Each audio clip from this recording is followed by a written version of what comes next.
Last night, the first game of the 2025-26 NBA season took place where the Houston Rockets would go into OKC. And this game was a double OT thriller. OKC goes ahead and wins the game in double OT thanks to an SGA pump fake foul from KD. This game had everything. It had scoring, it had defense, and a lot of controversial moments. A couple of those moments coming towards the end of the fourth where the Rockets were getting away with some pretty clear shooting fouls. Another moment was the whole timeout. Oh, shit! Jeez, sorry, I guess Lou Dort and Alex Caruso are getting some shots up. What I was about to say was the whole timeout fiasco. At the end of the game, when Shea missed that shot, KD grabs the board, clearly calls a timeout, but the refs didn't see it, didn't call it, and whatever, and the game goes into overtime.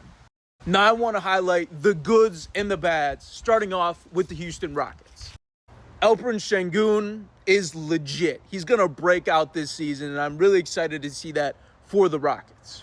Another guy who looked good for the Houston Rockets was Jabari Smith Jr., who had a lot of questions coming into the season, coming into this year. Now, granted, it's just one game, but what we saw in that one game, he looked good.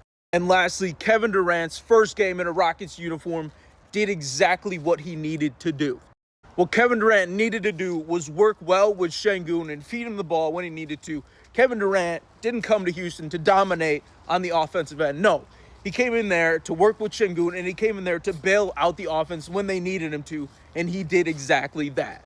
Now the bads. This team clearly misses Fred VanVleet.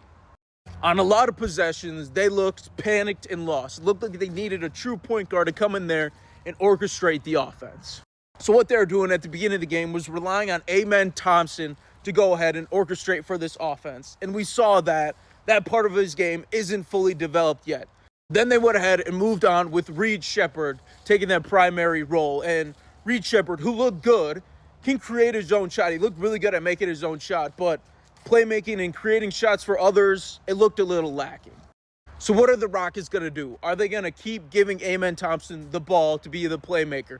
Stick him in the fire right away. It's the best way he's going to learn and get reps at the position.